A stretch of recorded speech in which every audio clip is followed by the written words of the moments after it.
आप सभी को मेरा नमस्कार। मैं खूबचंद भारती और मेरे YouTube चैनल पर आप सभी का स्वागत है। प्यारे दर्शकों, वर्तमान में बहुत से ऐसे छात्र हैं नीट यूजी के जिन्होंने पेपर दिए हैं और चौंकाने वाला तथ्य सामने आया है कि बहुत सारे बच्चों के संपूर्ण अंक आए हैं, जो कि ऐसा नहीं होना चाहिए।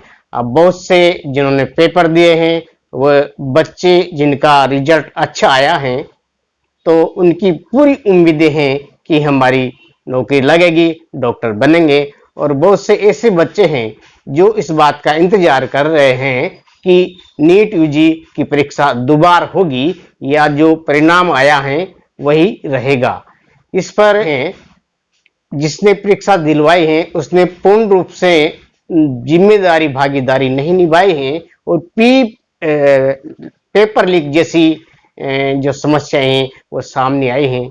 पेपर को डम्मी के रूप में भी कराया गया है और एनडीए इस बात की घोषणा कर रही है कि किसी प्रकार का बड़ा ये नहीं हुआ है पेपर लीक।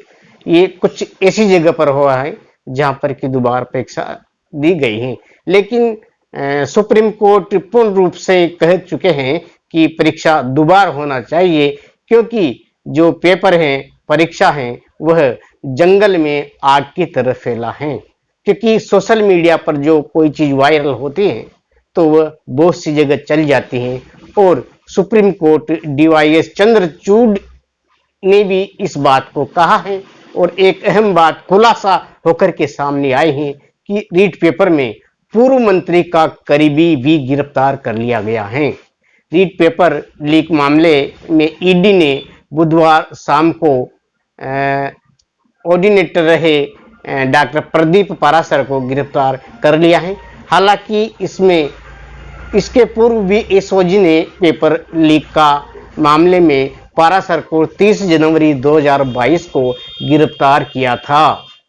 प्रदीप पारासर पूर्व तकनीकी शिक्षा राज्य मंत्री सुभाष गर्ग समेत कई मंत्रियों का करीबी रह चुका है और प्रदीप के जरिए ही संकुल से राम कृपाल मीणा को पेपर मिला था।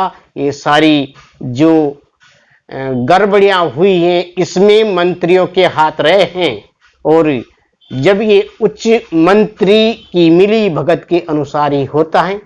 कोई आदमी इतनी बड़ी चीज को हल्के में नहीं कर सकता है।